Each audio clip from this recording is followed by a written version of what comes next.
Here on In Search of History, relive the dark horrors of a terrifying plague, as baffling as it was deadly.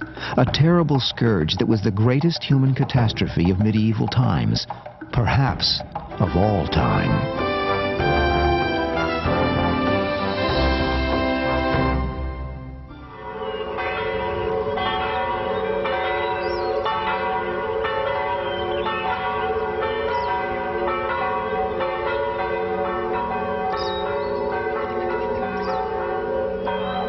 The year 1348.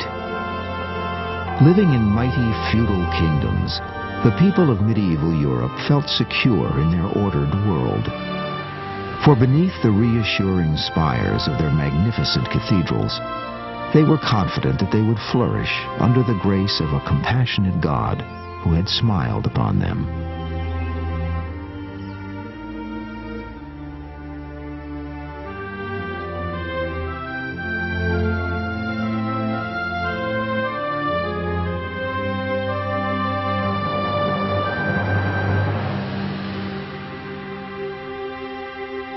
But within 2 short years, this secure, well-ordered world would suffer an unthinkable catastrophe. One which would leave up to 40 million of its 90 million people dead. It was a disaster which would reduce communities throughout Italy, France, Spain, England, and Germany to ghost towns in a few horrific weeks.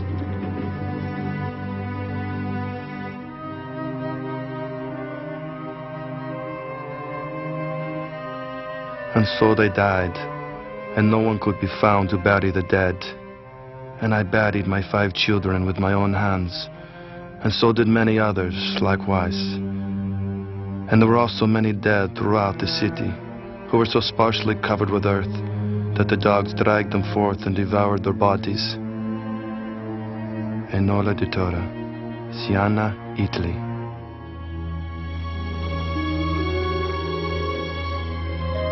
As disturbing as the prospect of death itself was the terrible uncertainty of the questions the plague raised. What had brought this doom upon them? How did it spread and kill so quickly? Who would live and who would die? I think the kind of reaction to the plague by contemporaries was a combination of the terror that one gets when one sees great numbers of people dying, the random nature of the people who are killed, kings, queens, the rich, the poor, the young, the old, and so forth, and the disgust at the people who have the disease. And of course, over and above all of this is the fact that you don't know what causes it, and you don't know what to do about it. Physicians of the time were powerless to understand or to stop the illness, and fear ruled the lives of all who lived in its shadow, even compelling them to forsake their loved ones.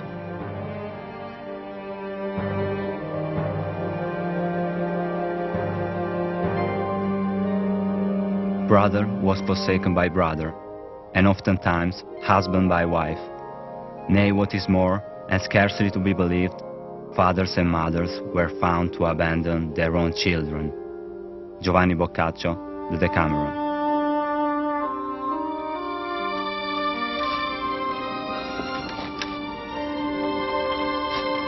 To this day, exactly how the Black Death first reached Europe remains unknown.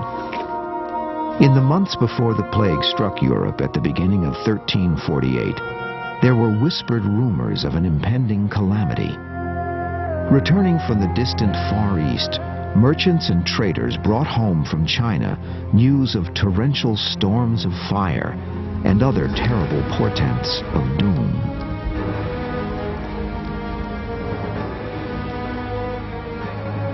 In the east, in Cathay, which is the greatest country in the world, horrible and terrifying signs appeared.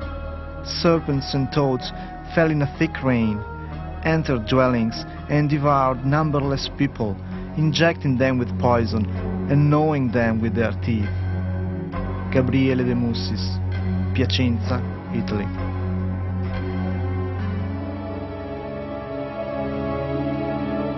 Perhaps the plague itself was inadvertently brought to Europe by the very traders who reported these evil omens.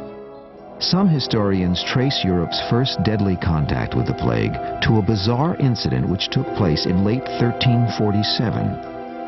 Caffa, a Black Sea trading post operated by merchants from the Italian city of Genoa, lay in the death grip of a siege. Then the beleaguered Italian merchants learned that the army surrounding their city walls had been stricken with a strange and devastating illness. But the Italians' rejoicing at their salvation was short-lived.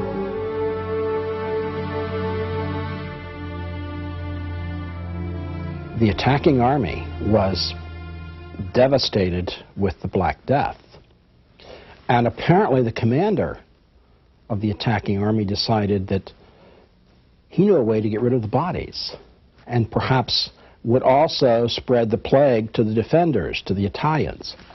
So he put bodies on catapults and threw them over the walls of the town, into the center of the town. And plague begins in the town.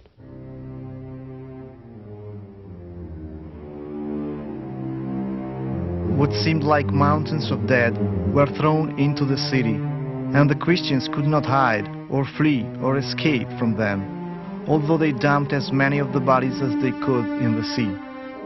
Gabriele de Bussis, Piacenza, Italy.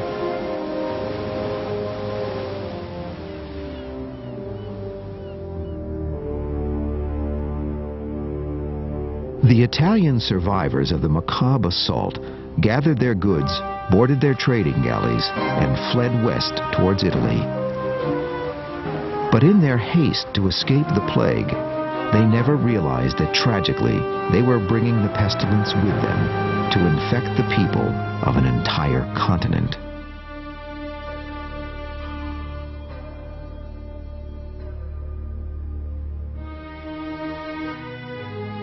In January of 1348, plague-ridden boats from Caffa docked at Genoa and other Italian ports. With terrible suddenness, the inhabitants on shore were stricken with a mysterious disease, the afflicted dying in a mere 5 days. Nothing in their experience could explain how such a virulent disease could descend on them so rapidly or strike with such ferocity. From the beginning, many of those afflicted were haunted by a terrible doubt. Were they themselves to blame? It was thought that people were being punished by an angry God for their sin. And it was thought by some of these people that if they amended their ways, they could avoid this kind of judgment. The plague that infiltrated the Mediterranean coast in early 1348 would eventually acquire a terrifying name: the Black Death, for the bruised appearance of the victims' bodies as they perished. Better known later on as the bubonic plague, to the unsuspecting people of Europe, the ordeal would mark the end of life as they knew it, and the beginning of a nightmare. For untold millions, doomsday had arrived.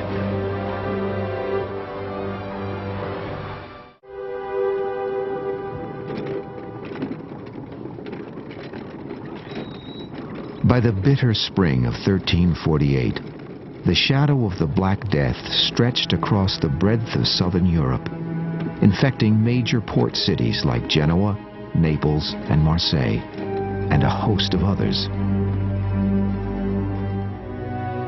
Trained in the ancient healing arts of the Greeks, even the wisest physicians of the time were mystified at how to combat the pestilence.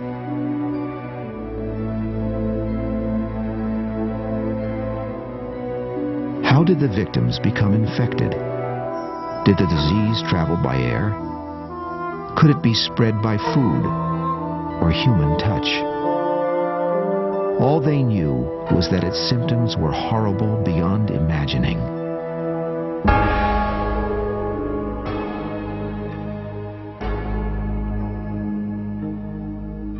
First they felt a tingling sensation, as if they were being pricked by the points of arrows. The next stage was a fearsome attack, which took the form of an extremely hard boil. As it grew more solid, Its burning heat caused the patients to fall into an acute and putrid fever. Gabriele De Mussis, Piacenza, Italy.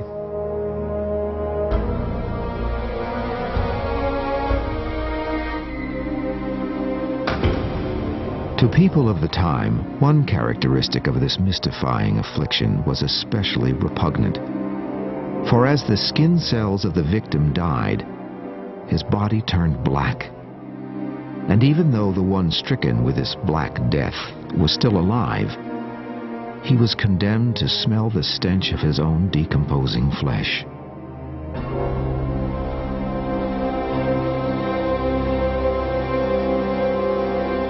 The way the cell necrosis turned the body black and then made it stink, even while one was still alive, must have been horrifying to friends and relatives who were trying to nurse the plague victim.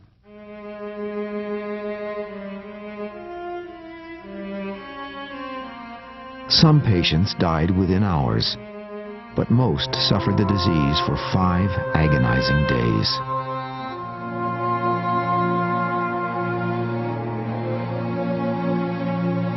With the apocalypse seemingly at hand, for those who still clung to life, the most terrifying question was why?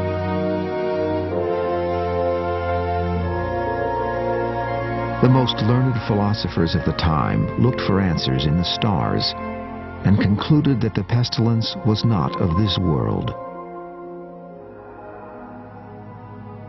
One theory was that God caused the planets to line up in such a way that a plague was produced. Another theory was that comets brought on the plague, so in effect God would be acting through some kind of other object that would bring on the plague. Others were convinced that the Black Death arose from the depths of the earth.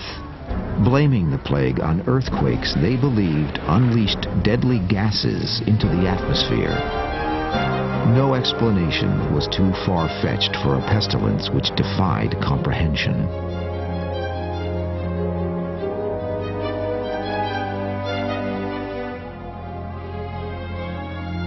People probably felt that it was going to reach their area, almost regardless of what they did. They were desperate. They had no way to prevent it. And it's coming. And it's coming closer. And they didn't know what to do. For reasons which remain unclear to this day, all places in Europe did not suffer equally from the Black Death's onslaught. While Florence and Venice lost nearly half their populations, only a handful of victims perished in the city of Milan. And a few fortunate communities suffered no fatalities at all. Even more strangely, the plague did not kill everyone exposed to the disease. Many people living side by side with plague victims would emerge unscathed. In an attempt to make sense of this random horror, medieval thinkers likened the plague to facing an army of archers. Some would be hit by the arrows, while others would emerge unharmed.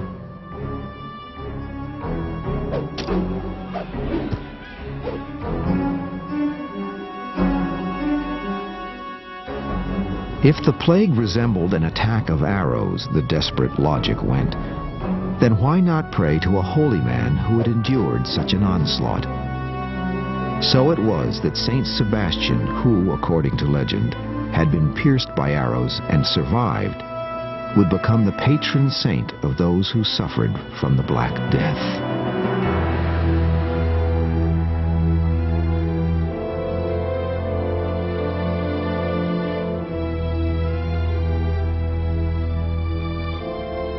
As the plague worsened and the prayers to Saint Sebastian went unanswered, people turned to a saint who had suffered from the Black Death himself. It was said that Saint Roch, a Frenchman, had contracted the illness while nursing plague sufferers, yet had miraculously survived. Perhaps he would answer their prayers.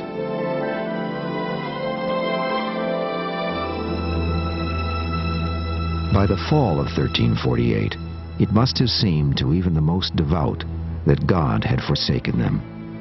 the Black Death had cut a broad swath across Europe, spreading from southern England in the west to Germany in the east. For many, even more terrifying than the fear of death was the prospect of what lay beyond the grave.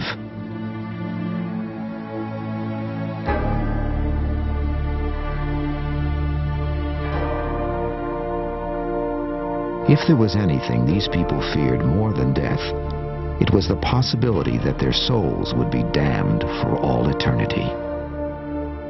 If one dies without having last rites, that means that you have died with your soul in a state where it has not been forgiven all of its sins. Hence, you could expect more time in purgatory, or if you had been a particularly wicked sinner, you might wind up directly in hell.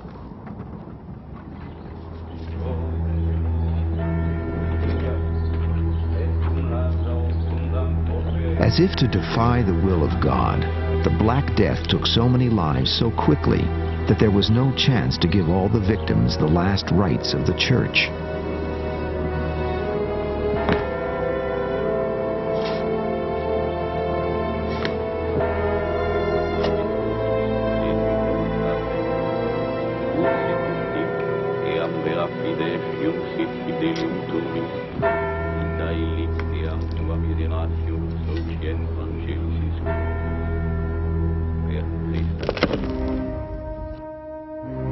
In response to the urgent need of thousands for a Christian burial, Pope Clement VI granted remission of sin to all who died of the plague. The living, however, found this scant reassurance. As 1348 drew to a close, with God seemingly having forsaken them, many resorted to their own ingenious attempts at cures.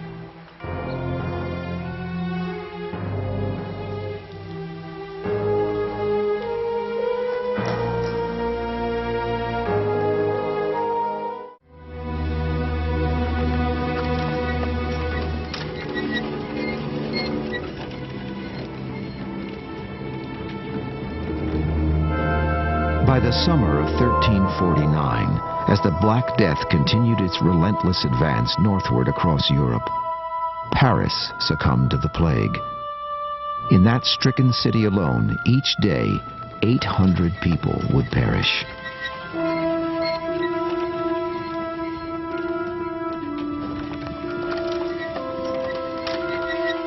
The medical knowledge of the time was overwhelmed by the mystifying epidemic. One of the most common treatments was bloodletting, which ironically may have led to further spread of the disease. Priests and doctors who tended to the sick often became infected by their patients, many times following them to the grave. One can probably say about physicians, as one can say about churchmen and churchwomen, that some were genuinely heroic. They continued to treat their patients, to give care to the sick, and many of those died. Driven by hope and sheer desperation, the people themselves improvised their own ingenious strategies for survival, attempting to unlock the plague's secrets before it was too late. Hoping that total isolation could shield them from the pestilence, the citizens of London walled themselves into their city to lock the Black Death out. Their efforts were tragically misguided, and half of the city's population of 50,000 died.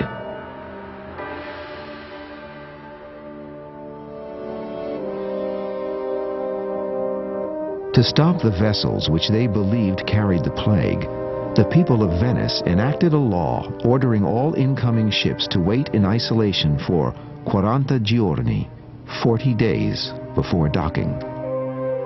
This earliest known use of the modern practice of quarantine was enacted too late to save the doomed people of Venice.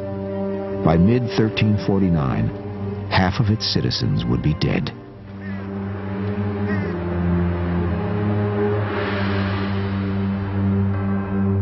Perhaps the greatest riddle of the Black Death was how the plague reached its victims. Some were convinced that the stench of the sickness itself was the means by which the disease spread, and so developed a startling defense. They would attempt to reduce odors or vapors, or in many cases, they would also use perfumes, because if the air around them smelled good, they believed that it would prevent those foul odors from giving them disease. Dressed like beings from another world, physicians wore bizarre protective clothing to limit their exposure to the noxious odors of the dead and dying. They tended to wear long gowns and long gauntlets or gloves that would cover their hands, protect their bodies from any emanations coming from the sick person. They would also then wear a mask that would almost look like a bird face. And that long nose or that long beak can be filled with various herbs, things that could purify corrupt air. Some believed the Black Death to be so virulent that to even look upon one stricken with the disease could cause instant infection. So the bird-like masks worn by physicians often included protective red crystal eyepieces to shield them from this imagined threat.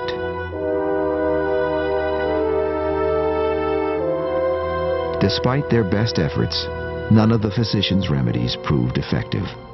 The more their patients died, the more bizarre the treatments became.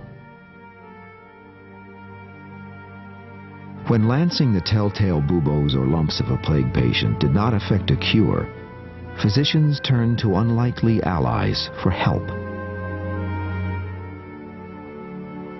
It was suggested, for example, that pigeons be used to suck the blood from the buboes. Another recipe involved taking hot onions and applying them to the sores. People tried everything to ward off the plague. They would carry posies of flowers and sniff them to try to keep away the bad air. They would keep their windows closed.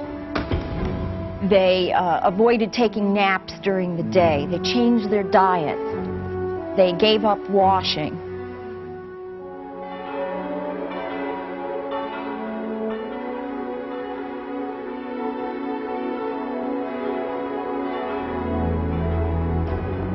According to the brutal logic of the time, the sick were often objects of fear and loathing instead of objects of pity.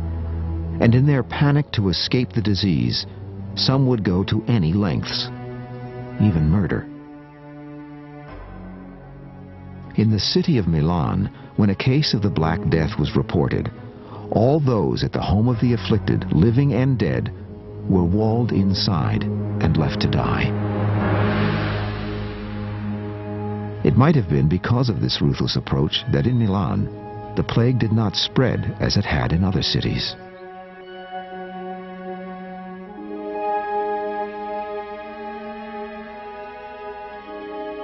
Of all the stories of those who did survive, perhaps none would be more extraordinary than the story of Pope Clement VI. Following the advice of his physician, he spent a sweltering hot summer barricaded in his chambers with bonfires of burning herbs and aromatic woods, as outside the plague ravaged his city.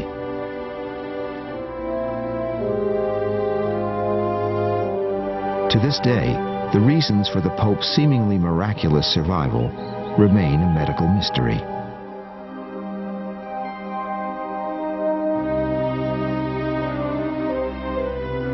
As the Black Death continued to ravage Europe, it did more than afflict the bodies of its victims. As devastating as the physical effects of the disease was its evil psychological impact, which would see the rise of the flagellants, a movement of violent religious fanatics.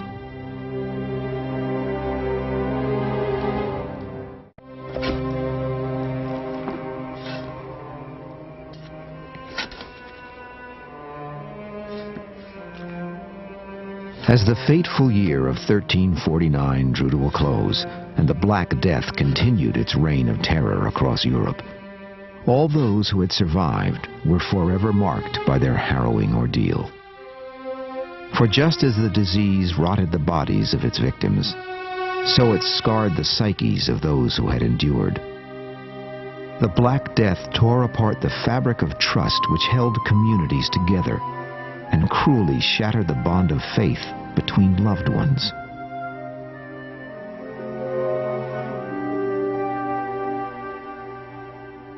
And when the sick were in the throes of death, they still called out piteously to their family and neighbors, "Come here, I'm thirsty, bring me a drink of water.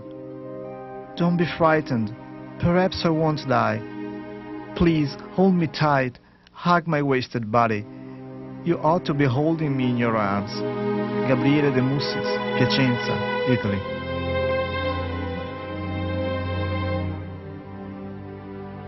I imagine that the carnage, the unburied bodies, the stench, the horror, the not knowing why plague was spreading must have created a deeply traumatized population that in some ways became totally disenfranchised from the normal way we live life.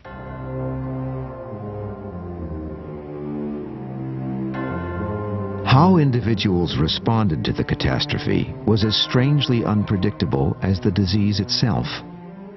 Some plague survivors, aware that their lives might yet be snuffed out in a matter of hours, threw themselves into the sensual pleasures of the moment.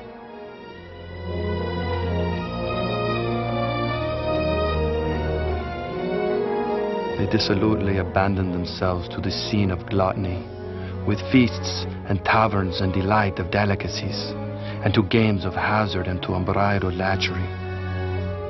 Matteo Villani, Firenze, Italy.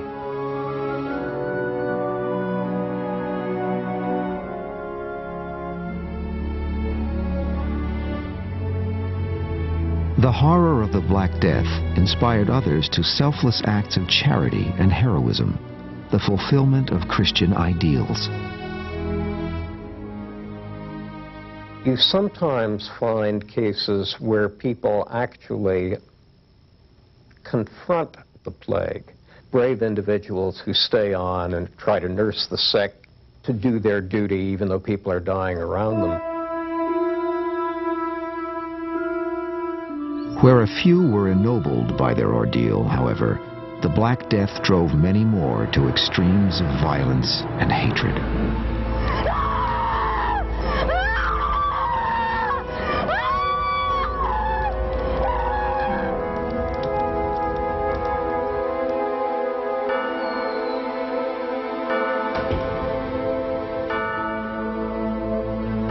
One extraordinary outgrowth of the plague was a fanatical new religious cult that swept across Europe almost as swiftly as the pestilence itself. Its followers called themselves flagellants, after flagellum, the Latin word for whip. They believed that if they harshly punished themselves for their sins, God would perhaps spare them from the plague.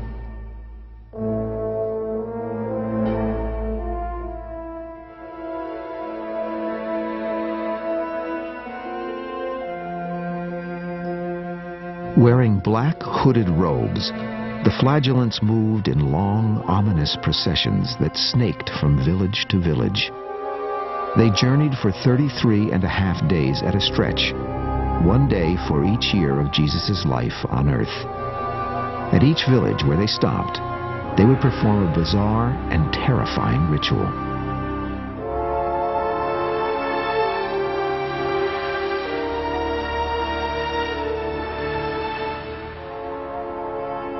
They will gather into the center of the town square, and then they'll form a circle around them and move in that circle, chanting. Then they'll fall to the earth, usually trying to assume the position of their worst sin.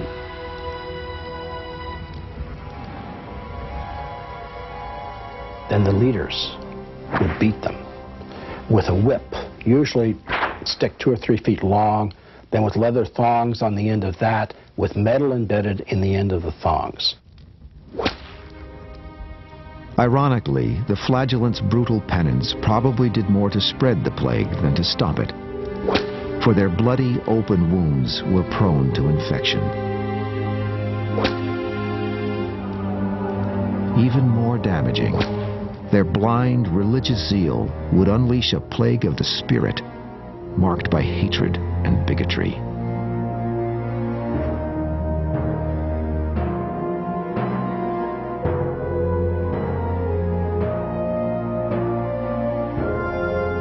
Although Jews had fallen victim to the Black Death as often as Christians, the flagellants blamed them for the spread of the disease. In every town they entered, the flagellants screamed for the blood of the Jews, often burning down entire Jewish communities.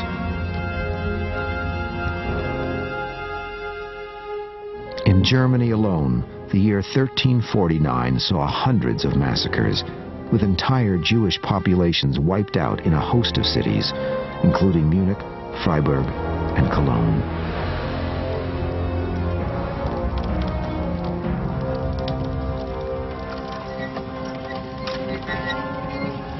By the close of the year 1350, the Black Death had enveloped all of Europe, from the Mediterranean to the Arctic Circle. In only 3 years, as much as half the population had perished, and it seemed as if the survivors, too, were doomed. And then suddenly, as if by a miracle, the plague relented. The scourge would return periodically, but never with its original virulence, leaving a puzzle that would challenge historians for the next 550 years.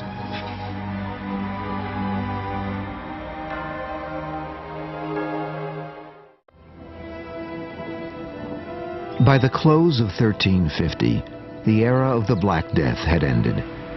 In a mere 3 years, the pestilence had brought Europe to its knees, taking the lives of as many as 40 million people.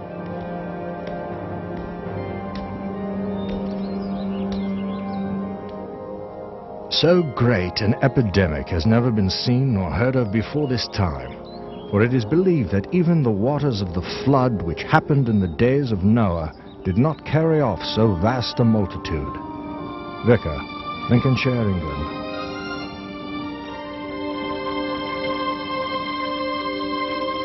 Even after the Middle Ages, the plague's reign of terror was far from over. It would revisit Europe sporadically for centuries. The challenge to physicians in their struggle to fight the plague eventually resulted in great advances in medical science. One of the most visionary physicians was a man who would later become famous as a prophet of the future, Michel de Nostradame, better known now as Nostradamus.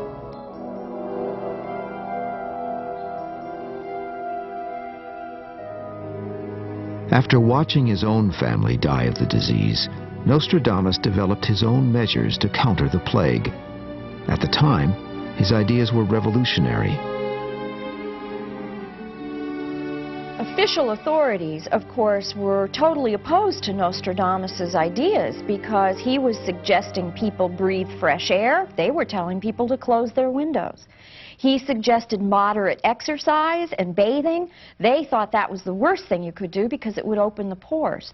So his methods were not held in high esteem by physicians. But to plague sufferers, for whom the regular physicians had had no good help, they were willing to try anything.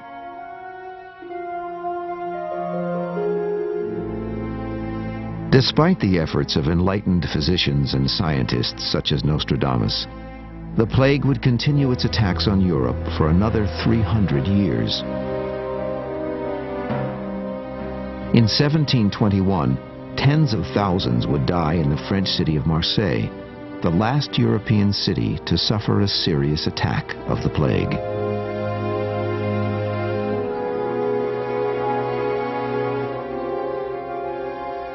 The mysterious cause of the Black Death would continue to baffle scientists for over 500 years. It was not until 1896 that a French biologist, Alexander Yersin, isolated the plague bacteria under a microscope. Yersin concluded that rodents, along with the fleas that fed on them, were the primary carriers of the dreaded disease. When the black rats of Europe died of the plague, the fleas went looking for a new source of blood, carrying the deadly bacteria with them. As far as we know, if there is a hungry flea that does not have a host, the drive to feed is so great that if you come in close contact with those fleas, they are likely to feed on you. Medieval life was much more crowded than life today, with entire families often living in a one-room dwelling and sharing a single bed. In those situations, the risks of plague are much higher. And if plague is introduced into those village or urban rat populations, then a widespread rat die-off can occur as plague kills these animals. And those fleas on those animals then can get on humans and cause a widespread epidemic.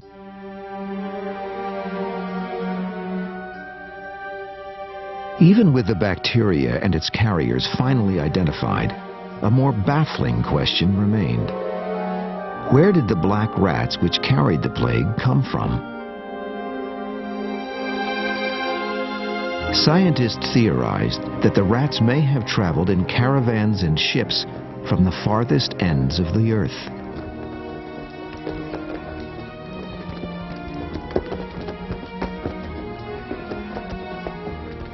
If so, researchers asked, could the Black Death have originated half a world away, thousands of miles from Europe?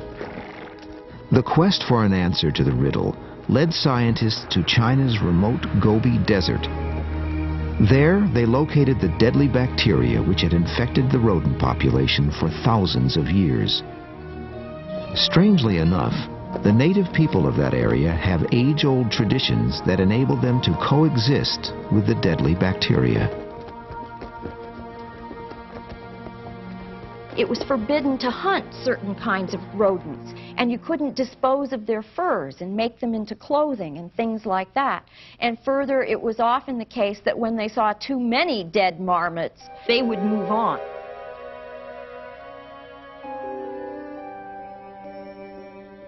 In our own time, the deadly bacteria for bubonic plague, once isolated in the Gobi Desert, has spread across most of the earth. So effective are modern antibiotics in combating the plague bacteria that only a relatively small number of cases are reported each year. There has not been a major epidemic of the Black Death in Europe since the 1700s, but its scars linger hauntingly in our own time and take a surprising form. A familiar child's rhyme conceals a deadly meaning.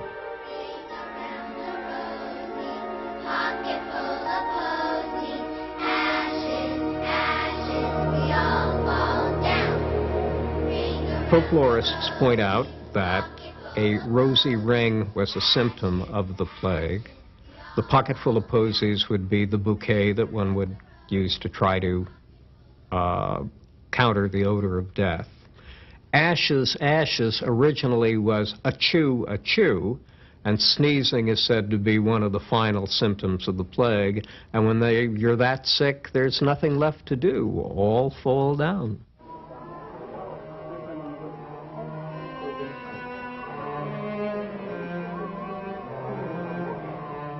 The bubonic plague is no longer the scourge that it once was. But new diseases have now emerged, which could prove even more devastating than the Black Death. One of these is Ebola, first identified in 1976 in Africa. Ebola causes massive hemorrhaging of the internal organs, even profuse bleeding through the skin itself. After contracting the fever, most victims die within a few days of massive blood loss. Because Ebola is a virus, unlike the Black Death, it is not treatable by antibiotics. And in our age of jet travel, a single outbreak of this highly contagious disease in the remotest corner of the earth could spread throughout the world in a few short days. We certainly don't have a cure for Ebola, which kills very quickly. It's a virus. So if it spread before we knew what was happening, it could be very devastating, because medical science could not stop it. Where Ebola comes from, how it attacks the body, and how to fight it remain puzzles which modern medical science has yet to solve.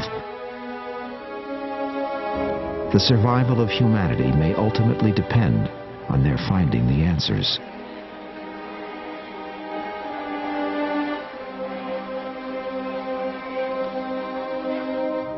Only time will tell whether the Black Death of the Middle Ages was an isolated catastrophe of history or an ominous portent of modern plagues to come.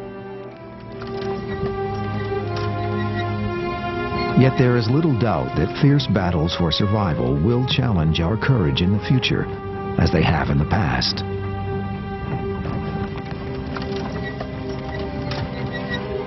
It is a haunting lesson in perspective that confronts us on our journey in search of history.